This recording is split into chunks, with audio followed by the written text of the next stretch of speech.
Hi, my friends, my dear friends. How are you guys? Hey João, hey Norah, Hey Daniel, hey John, John Peter.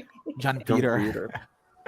So, guys, we're here for one more night of study about this amazing book, Paul and Stephen. We're very happy. We're in a very emotional part. The book is changing a lot. We're seeing loads of interesting facts about Saul of Tarsus, Stephen, Abigail. Um, Tonight, again, we're having a very harsh problems here in the state where I live in Brazil. So that in terms of climate change, we're having a couple of rains. They're very serious. Actually, Brazil is going through that type of problem, and my state is suffering with that as well. So that's why my camera is not open, okay? But I can hear my two great friends here, and I can talk to them, and we're gonna keep the program like that. We have loads of interesting things to talk about tonight. We're at a very nice point of the book, so we are anxious to start studying. Before we do that, our great friend Nora will bring us some prayers so we can get more calm, relaxed, and then we keep talking and studying the book properly. Okay. All right, dear friends, let us jump gracefully into that vibration, asking our protector, our light, God, for blessings this evening or on demand as we study, that we receive messages of hope, of enlightenment. Thanking Chico, Manuel, and everyone here who continues to tell their story for us to learn. We ask everyone who is listening for a special blessing. And if there's some that have water next to them, that you also bless the water as we're studying together. That will say the Hail Mary prayer. Hail Mary, full of grace, the Lord is with thee.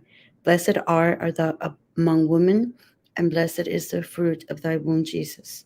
Holy Mary, Mother of God, pray for us sinners now and at the hour of our death. And so be it. Thank you so much, dear. Thank you. Beautiful prayer. So, guys, start talking about this amazing book. So, last week we stopped in a very interesting conversation. We saw that after everything they had gone through, Sal went back to see Abigail and tried to give them, as a couple, one more chance. The almighty Sal Tarsus. However, it was too late. Abigail was already about to die. She told him that though she was convinced of the impossibility of her earthly happiness, she didn't feel sad. She added that Jesus was not an ordinary teacher of sorceries because he was thinking stuff like that. He was the Messiah. Jesus Christ was the Messiah, the giver of consolation and life. His influence had renewed her strength and had filled her with courage and true understanding of the supreme designs. Jesus' gospel of forgiveness and love was to her the divine treasure of the sufferers and the disheartened of the world. So pretty. Saul could not hide the anger spreading in his soul. And that's where we're starting tonight. It's really interesting, and I want to bring here tonight a couple of things that he thought and said, and a couple of things that she explained to him. So, in this part of the study, to begin, we're going to be more loyal and honest to the book. Okay, he said this always the same refrain. He was quite confused and he went on. Invariably, the affirmation that he came for the miserable, the sick, the unfortunate. But the tribes of Israel are not comprised only of these sorts of individuals. What about the valorous men of the chosen people and the families from respectable traditions?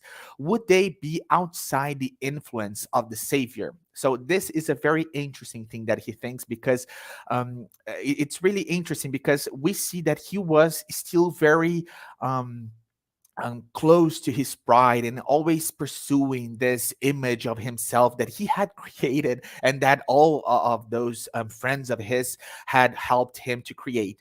So he could not think of a Messiah that had came just for those miserable people, those sufferers.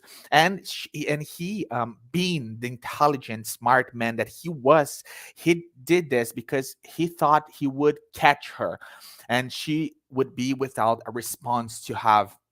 But that's not what happened, because she said, I've read the teachings of Jesus. And Emmanuel tells us that she said this in a very firmly tone.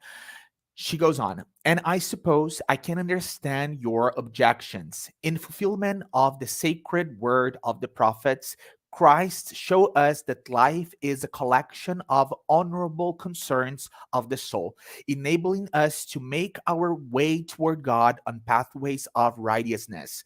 We mustn't conceive of the Creator as an idle, isolated judge, but as a watchful father who cares for his children.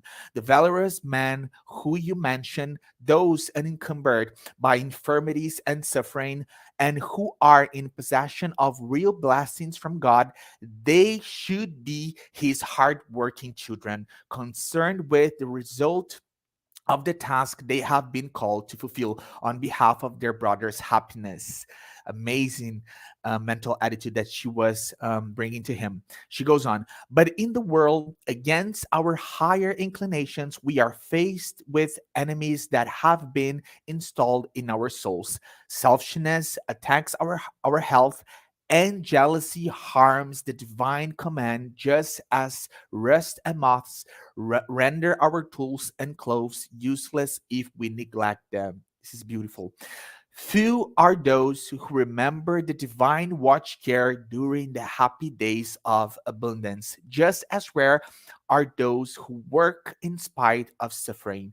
This shows that Christ is a way for everybody, a consolation for those who weep, and guide for discerning souls called by God to contribute to the holy concerns of the good.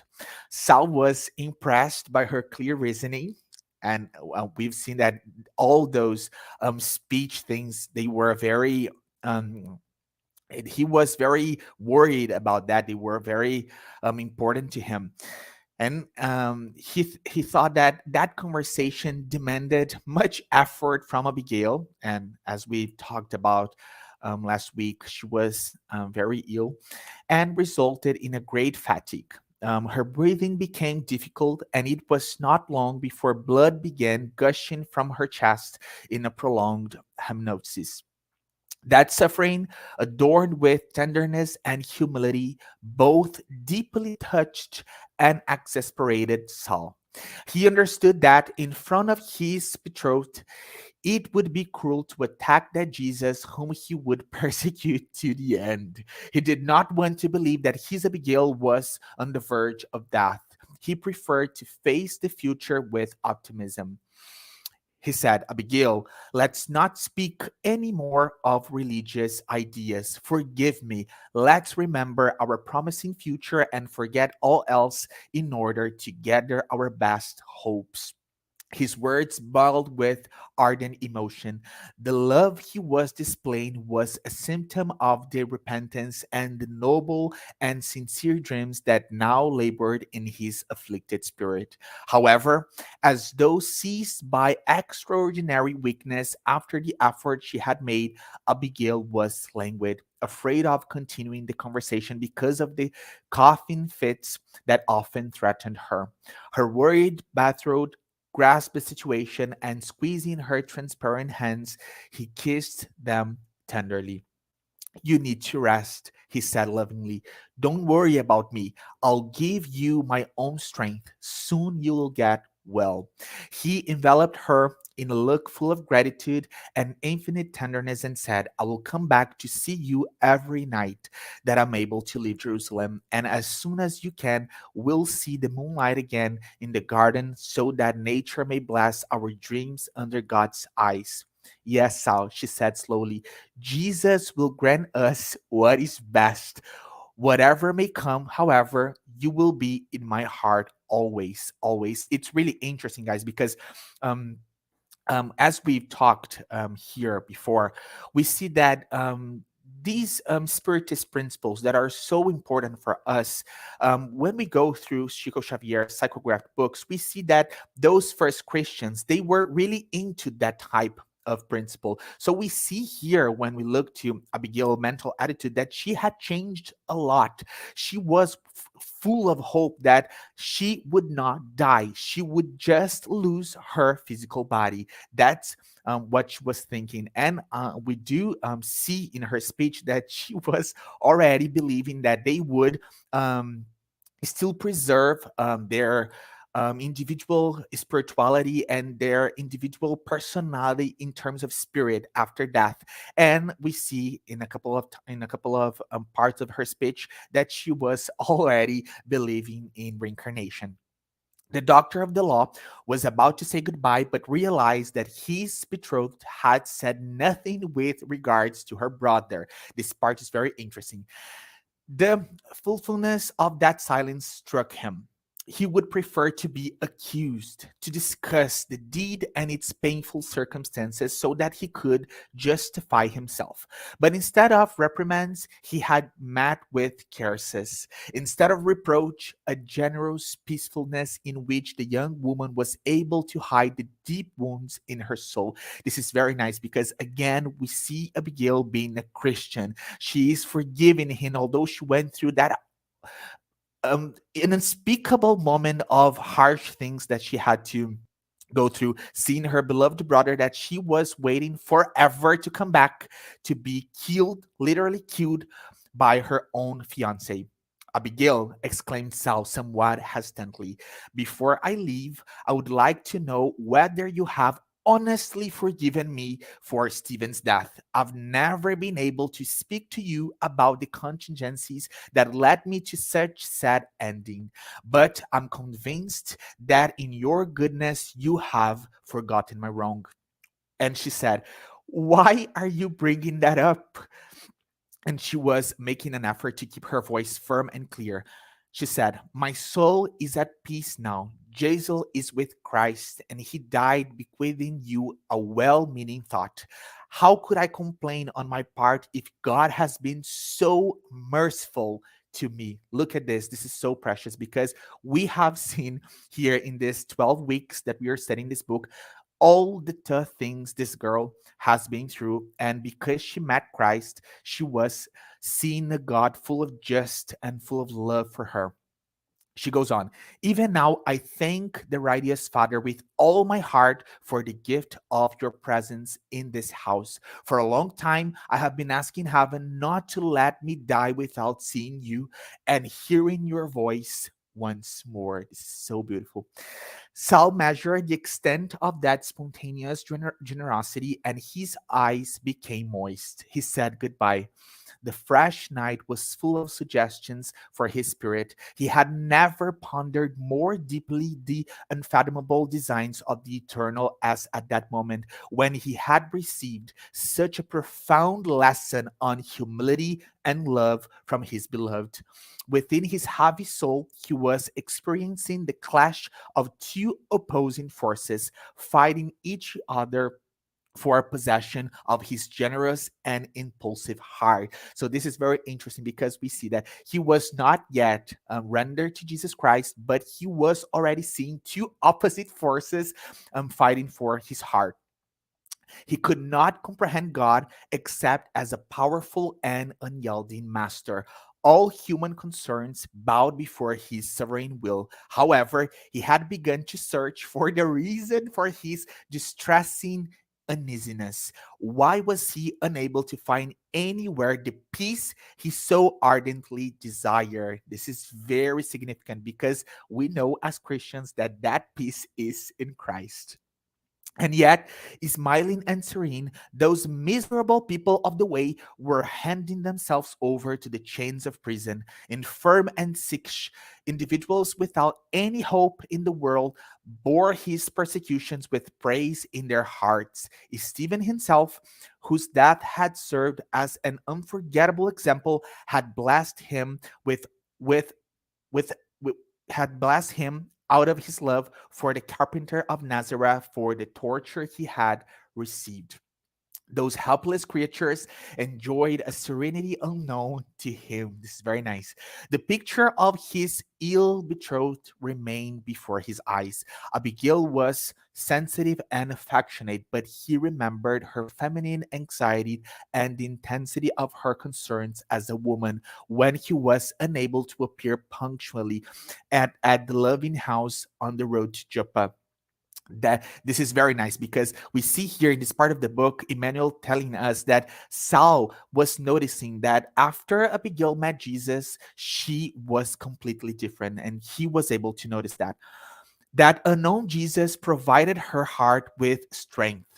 If it was undeniable that the illness was extinguishing her life little by little, the rejuvenation of her spiritual energies was also obvious. His betrothed had spoken to him as if touched by new inspiration. Those eyes seemed to contemplate inwardly the landscape of other worlds. Again, another spiritist principle, multiple worlds. Such thoughts did not give him a chance to admire nature. As he entered Jerusalem, he had the impression he was awakening from a dream. In front of him appeared the majestic lines of the great temple. The pride of his race spoke more strongly to his spirit. So sad. It was impossible to confer any superiority on the people of the way. The sight of the temple was all it took for him to find within himself the understanding he wanted. In his opinion, the serenity of the disciples of Christ came, of course, from the ignorance that was their natural endowment. Generally speaking, those who were sympathetic to the Galileans were only individuals that the world had dishonored with physical decadence, lack of education, and extreme abandonment. A responsible man obviously could not find peace at such a cheap price. It seemed to him that he had solved the riddle. He would continue the fight. He was counting on the speedy recovery of his betrothed. As soon as possible, he would marry Abigail and would easily dissuade her from the perilous disillusions of those damnable teachings. From the ambit of his happy home, he would continue to persecute all those who would forget the law in exchange for other principles. These thoughts, in a way, calmed his worries. It's really interesting. Before I pass the word to Daniel, it's really interesting because we see that a man that could only see materialism and that find all his happiness in materialism, he found that transitory peace, that very fast peace that would soon go off in materialism. That's how he could feel a little bit calmer and better. Now I give the word to our good friend Daniel here. Thanks, João. So we can see that this is a very dense chapter and full of subjects for us to discuss and study. So the next morning, Saul gets the terrible message from Zechariah that Abigail was dying, and he made his trip right away to Joppa. And just a curiosity, from Jerusalem to Joppa in a chariot, it would take 3 hours to accomplish this trip. So he would go really fast in with his chariot. So Saul went right away to Joppa, and once he was there, Ruth and Zechariah told him that she was throwing up blood in a way that they couldn't even understand. How could she still be alive, as if she was waiting to see Saul once more. It was shocking that in one day Abigail had uh, her vitality gone.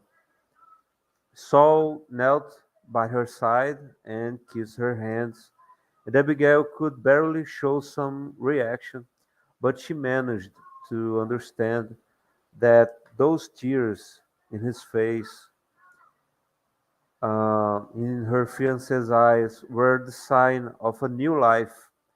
And once more, this is her ability to think, yet in the most difficult moments, she would have this clarity to perceive things and signs around her.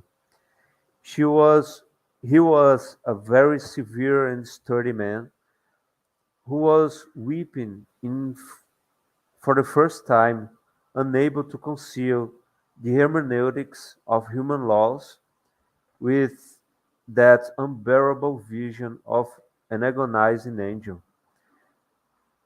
So she could mutter, "Don't weep, Saul. That is not the end of it all." And Saul said in tears, "I want you with me for the rest of my life." So I have to read this part of the book for you because um, this is a very important speech from Abigail. She said, "And yet we must die in order to truly live." Jesus taught us that the seed falling onto the soil remains a seed only, but if it dies, it yields much fruit. Don't rebel against the supreme designs that are now taking me from your material life. If we had been united in marriage, perhaps would have much joy. We would have a home with our children. But shattering our hopes of temporary happiness on earth, God has multiplied our generous dreams.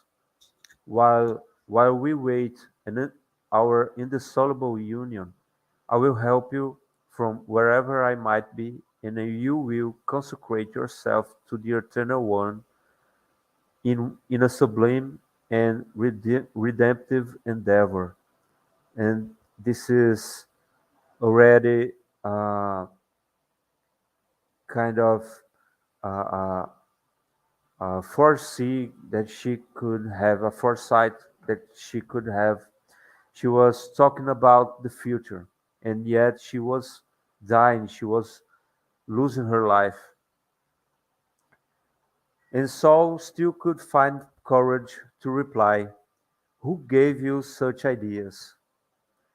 Next, Abigail told him some very important things I'd like to read, but then I'd take all the time just for me. So I selected some of them to point out. First of all, she could see Jesus at that very moment.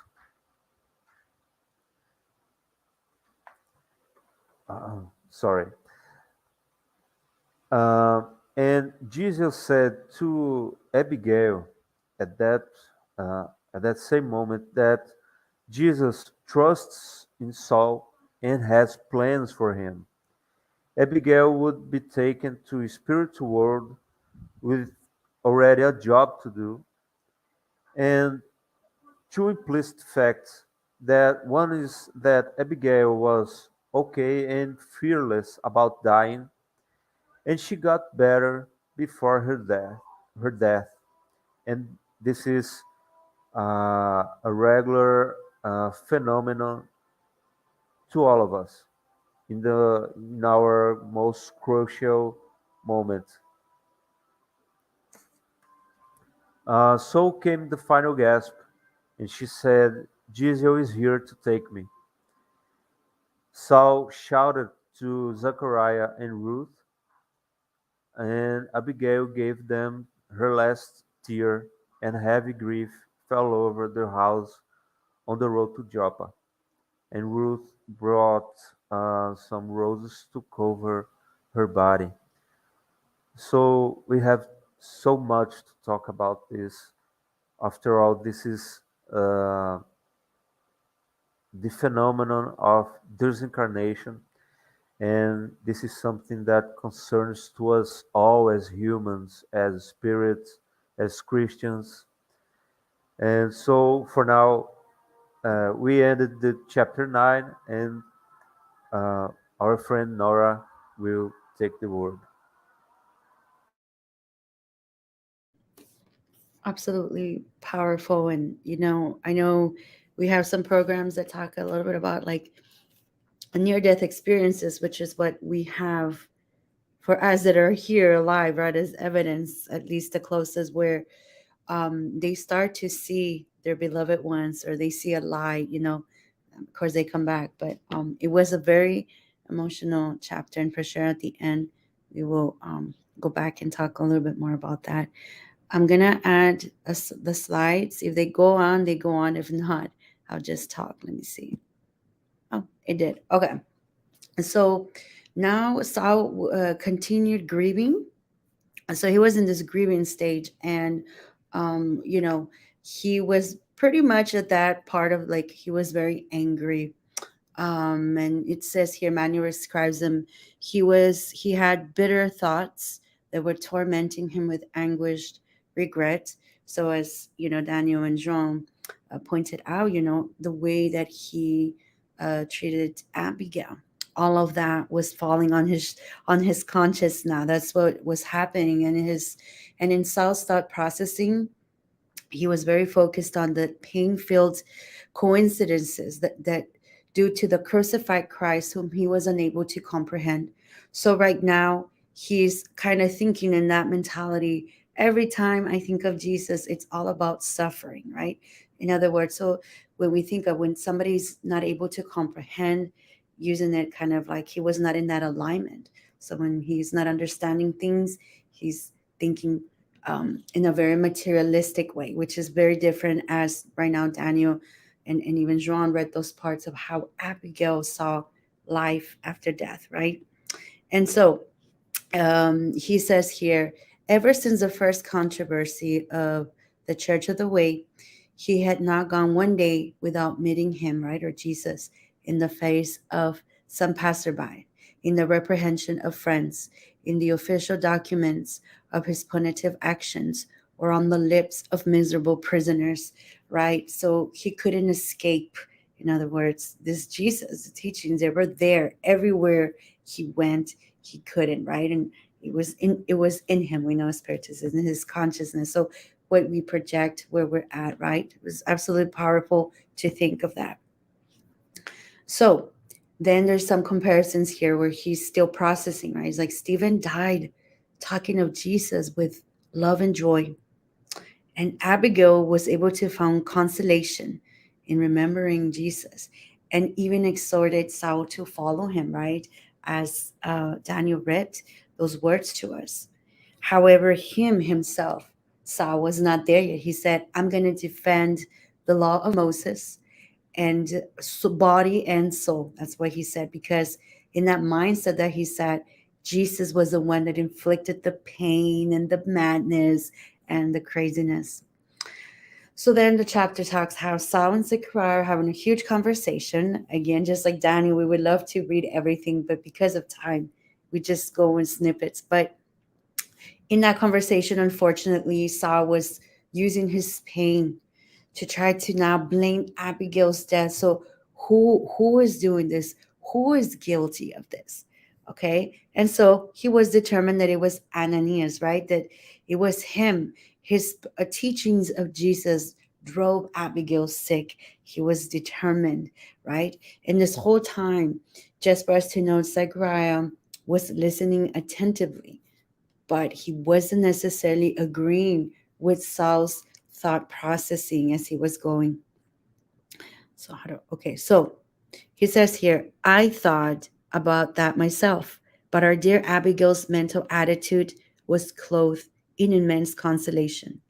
After talking with the honest and humble hermit, or Ananias, Ananias always treated her with profound respect.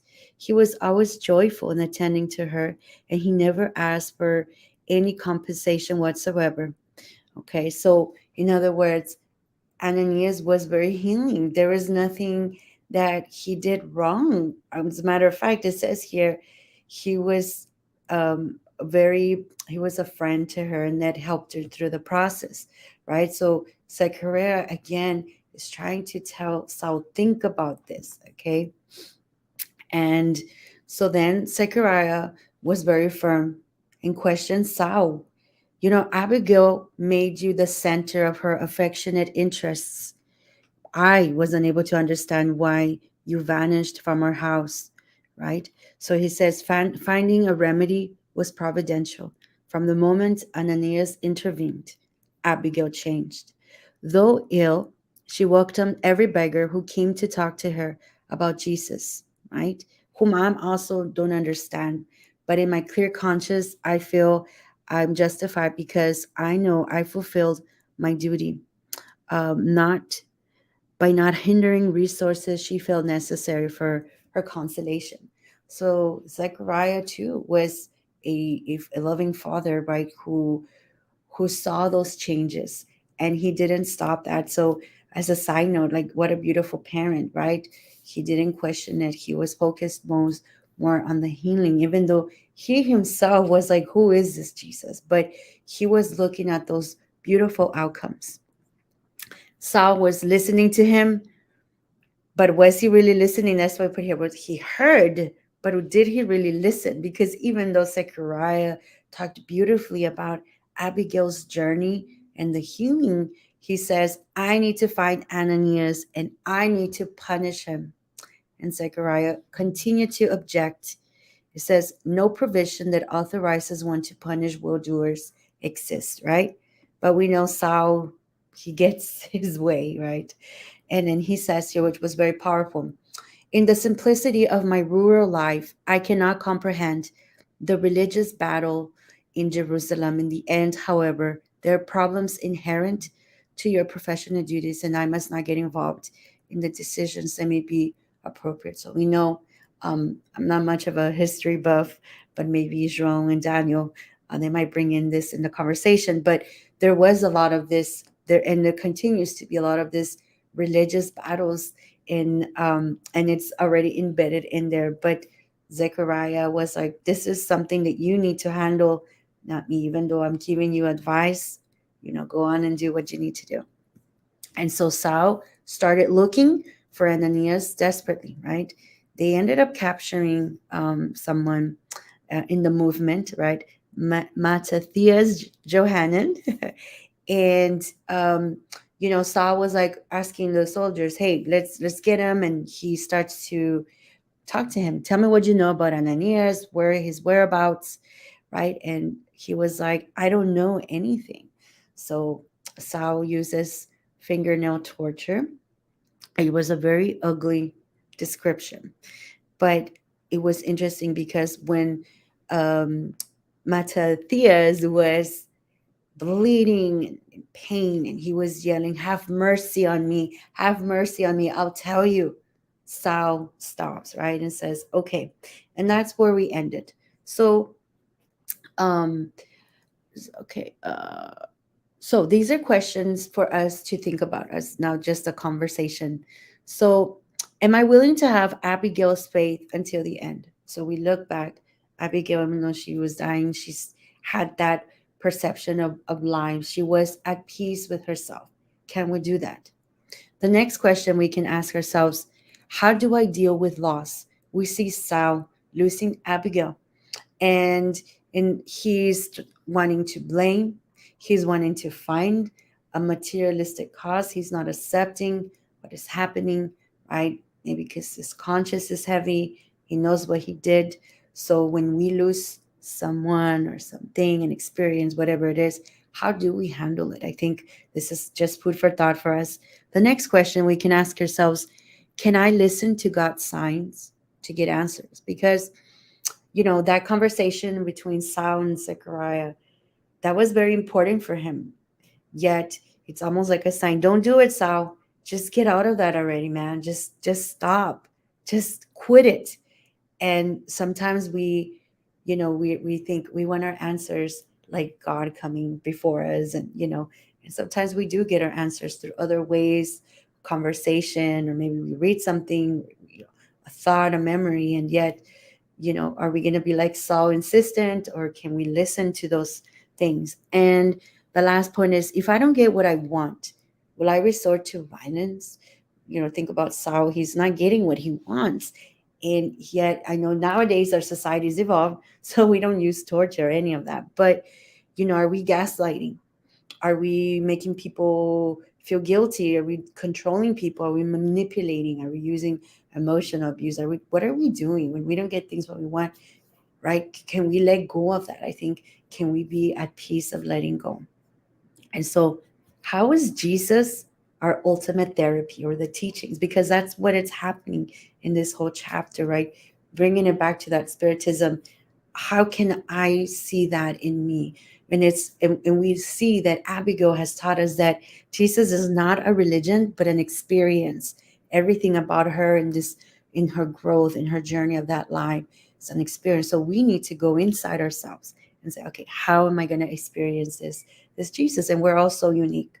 But to end it off, it really is about this Christianity, right? Which was beautiful how we are all synchronized, John, talking about the being Christians and spiritists. In the Bible, Philippians 2, a whole chapter is entitled Imitating Christ's Humility, which is what we're learning to have that Jesus experience. We need to be in that vibration, right? So we can't read the whole thing, but we're going to try reading this part because it's so beautiful.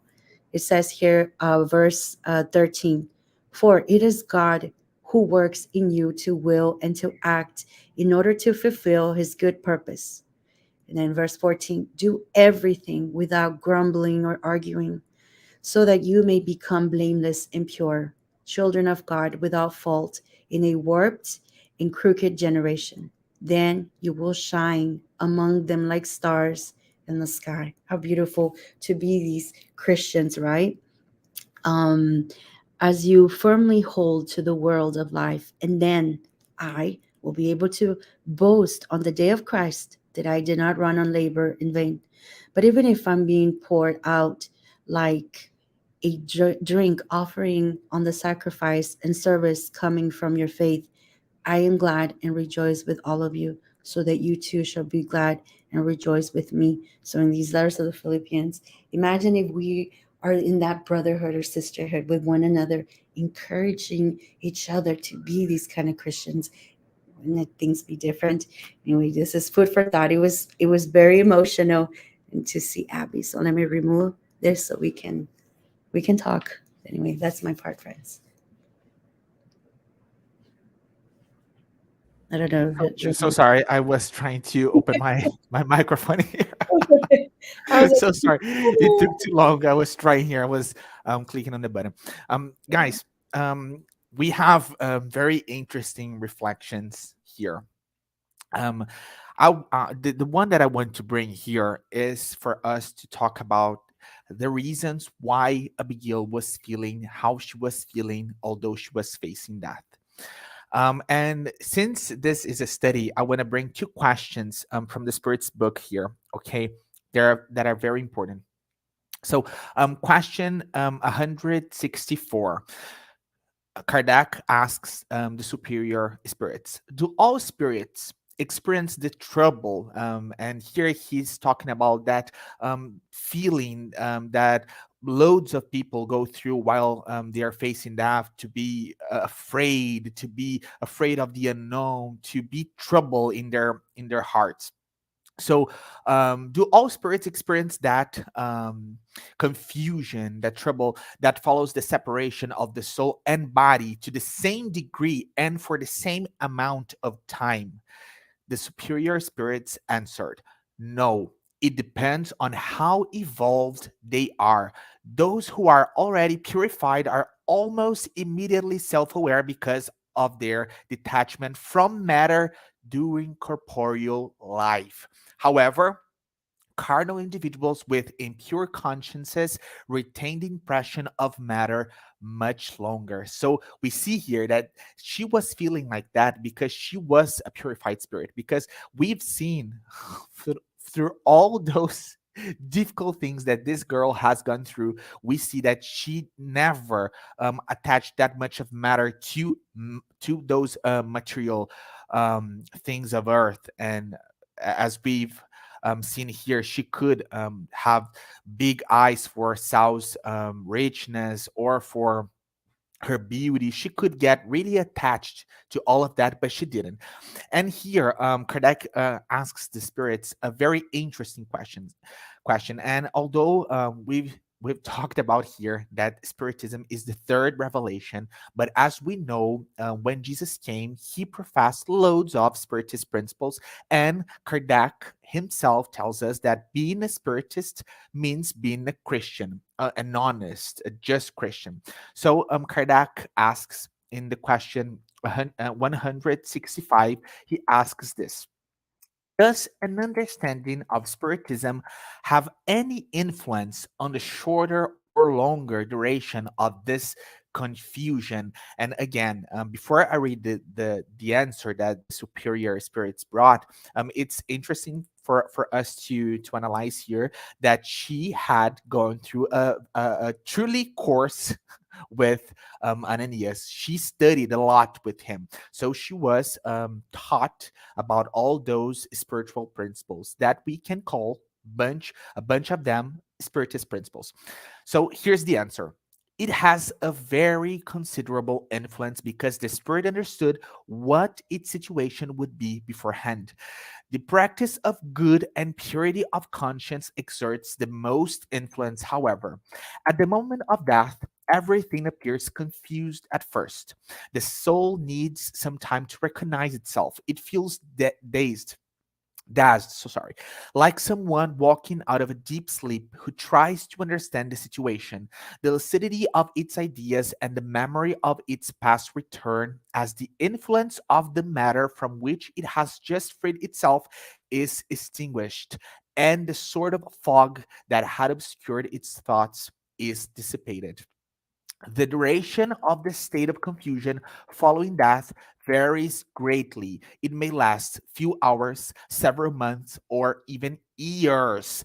The ones who experience it for the least amount of time are those who have identified themselves with their future state during life because they immediately understand their position. This confusion presents particular aspects depending on the character of the individual and especially depending on the type of death involved. Then the spirits bring another perspective that is not the case for us here. But it's really interesting because we see that Abigail was a person with a very pure heart, and we see that she was not attached to those material things of earth. That's why she was feeling how she was feeling. And it's really interesting because we see that we have a very scientific, because Spiritism is also a science, a very scientific explanation to all of that. So this is beautiful. And when we look at her, at a person, and Nora brought this reflection for us, like what should we be thinking about ourselves when we look to those characters from this book? When we look to a girl like that had gone through all those difficult things, and we look to ourselves, we see that if we pay attention and if we give credit to the evil part of the world, to those evil persons, we can suffer a lot. This is not a threat or anything like that. This is a reality, a scientific reality. Nora and I, we have been through loads of André Luiz books, and he tells us, André Luiz is another spirit that dictated books through Chico Xavier, and he tells us that 1 minute that we pay attention on those evil parts of the world can render us and may cost us centuries for us to get back to reality, to get back to our normal path of evolving as spirits. Do you guys want to say something? So sorry, I'm taking too long today. So sorry, guys. Ladies first. Actually, I think you all nailed it. It was very rich, and I think just taking everything in. But I do like, it's so beautiful to have the spirits to cross reference, right? To have ourselves too in this experience, to try to see, well, what can I extract from what I'm reading, and to make ourselves questions. And we all take something so beautiful with us. And and every every being here in this story was so important. Even Saul, he might not be the most enlightened one yet, right? But yet his role in this whole story is so important for us too. We follow him, we see his progress too. There were, he really loved Abigail, and so that's already there. That just feeling love is a huge component of already going in that path, of the Christian or the spiritist path. So you know I was sad that Abby had to go, but you know it Yes, was it's a very beautiful sad, story. I was like, very no, come emotional. on, Yes, girl, very sad. we're gonna make it. Remember, I haven't read the, but I was like, oh, but it was beautiful. Thanks. Daniel. So I think this is uh, so much things, but um, it's important to point out that how we end up our journey is planned just like every mission or expiation we have to our lives.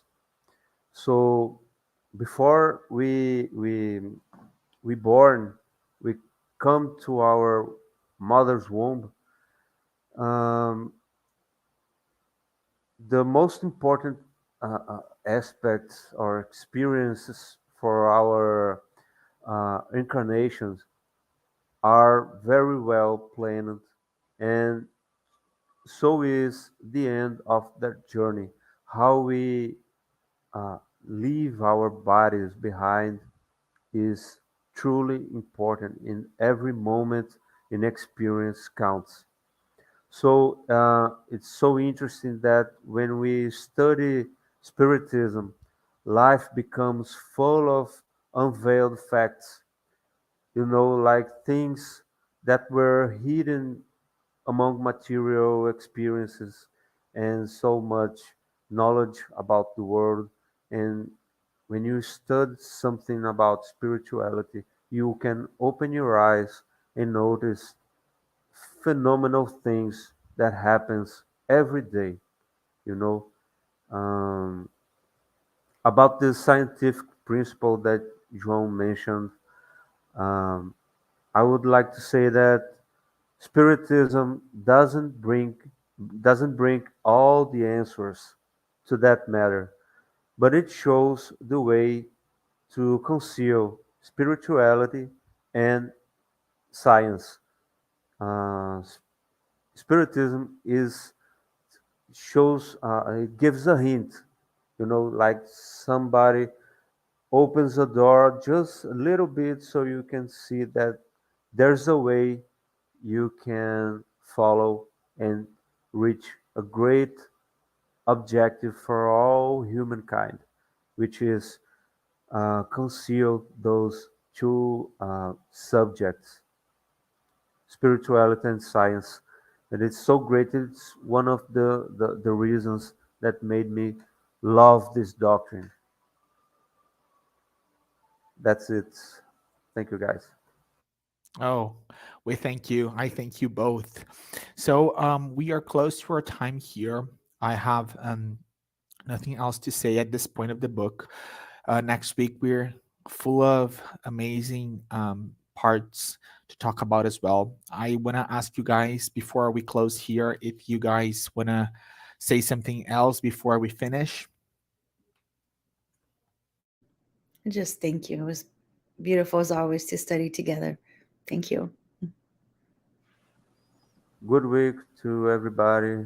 Thank you, guys, Yes. for being here. It has Me been a too. Me great too. I experience. I just want to thank you both, my great friends here. I'm really, really grateful. This book is very emotional. Again, I say this because it really is. It's a very emotional book, a very emotional story, a true story, and that really touches our hearts. I want to thank everybody that's here with us. I'm receiving the messages you guys are sending. Thank you so much. We're going to be here next week. and all our studies, our studies, they will be here, as Vanessa always says, forever. As long as Facebook and YouTube channels exist, our studies will be here. Everything that we are talking about here about Paul and Stephen are being saved here in all those platforms that you guys can see, all those YouTube channels and all those Facebook pages. Okay, thank you guys one more time. See you guys next week. I really enjoyed. Thank you so much. Okay, see you guys next week. Bye, guys.